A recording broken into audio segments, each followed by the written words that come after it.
So for this project I'm going to be using these 2-inch template papers, and these just came with a magazine a few years ago, so all I've done is punch a hole through each of them, and that just makes it easier to remove from the templates later on. Alternative to the papers is just using some cardstock. I've also just cut this template, this 2-inch template, and I just found that easy for using if you wanted to cut the fabric directly. You can just draw that, trace that over the fabric, or just if you wanted to make your own paper templates. For the tacking stitches and the sewing up, I will be using this neutral shade of cotton thread. I tried to choose a colour that was complementary to the print of my fabric so that the stitches don't show through. So with my charm squares, I just snipped the corners off using my template as a guide. Just cut off the excess on the corners. You don't have to, but I find that it helps if you just lop off the corners. It makes it just less bulky when you come to do the sewing up of the hexies. So I'm going to show you how to do the quilter's knot, and this is using the thread that I'm going to use for the tacking stitches. And then what I found useful was to preload several needles with thread in one go so that you're not having to stop and start all the time. So yeah, I'm going to show you how to do the quilter's knot in order to pre-thread all these needles. So you grab the thread and the needle, thread the needle as usual, and then pull up probably about a length from your hand to your elbow, so that kind of forearm length, and I found that to be the right amount for doing these 2-inch hexies. Okay, so what we'll do is grab with the end of the yarn here in your fingertips, so the end pointing outwards, scoot down, grab the needle, and then place that onto your fingertip, just kind of crossing over where that thread end is. Okay, and then with the needle pointing upwards, wrap the thread around about 5 times. 3, 4, 5.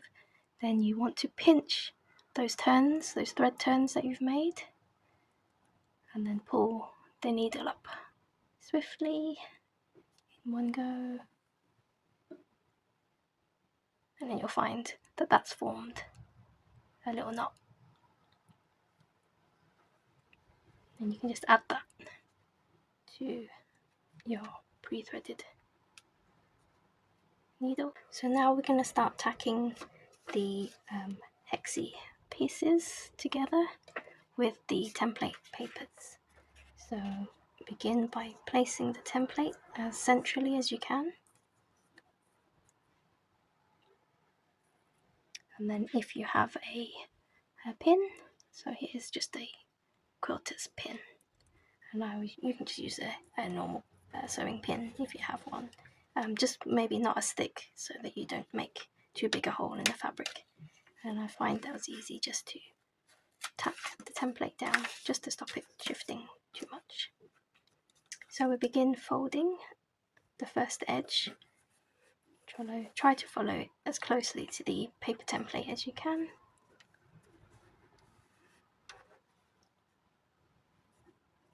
And that forms your first corner. So I find it's easier if you press, and then maybe sometimes I roll my fingernail across it just to keep that edge tight. Then you grab one of your preloaded needles, and then you want to just do a tacking stitch. So go through both sides of that corner and then do another stitch. And that's your first tacking stitch. So we'll do the next corner.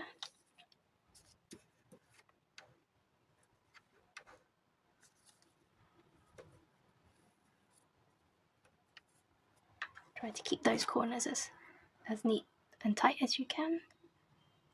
And run that tacking stitch.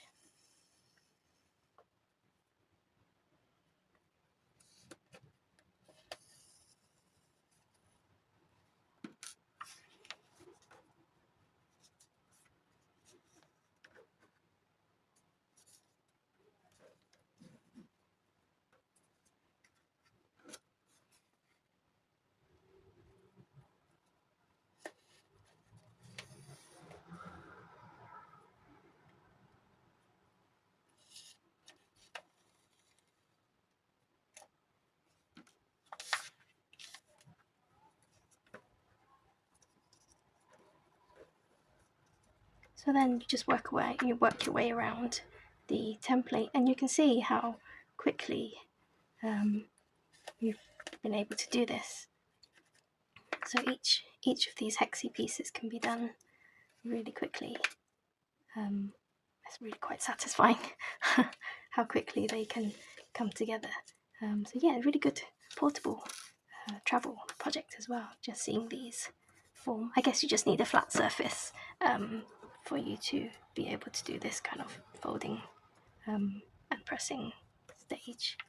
Then the next stage is easier when you come to sew the hexagons together. So I'll show you in the next bit.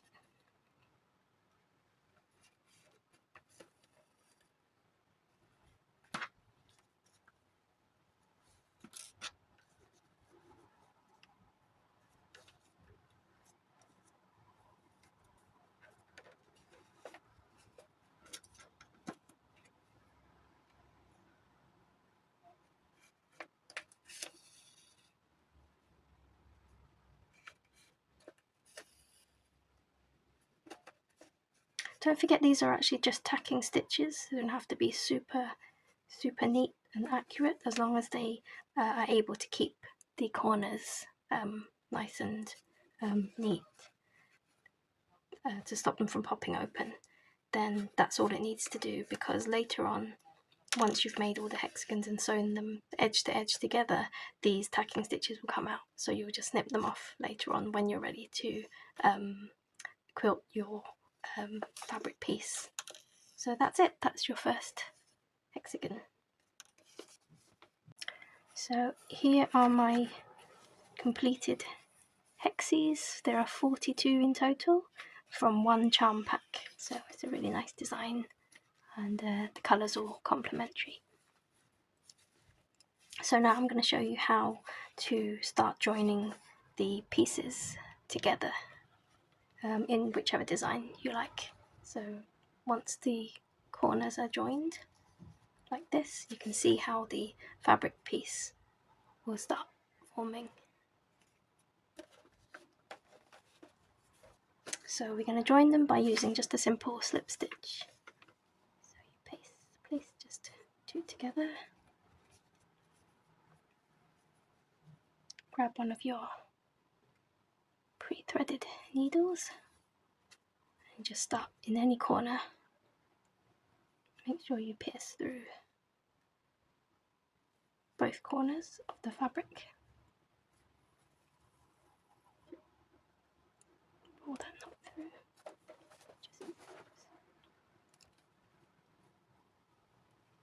And to start doing the slip stitch, we'll do just a few millimeters apart, so perhaps 5 millimeters spacing. Just run a stitch through both fabrics.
So that's your joined piece, and then to add more pieces to that, for example, you would then be stitching along these edges.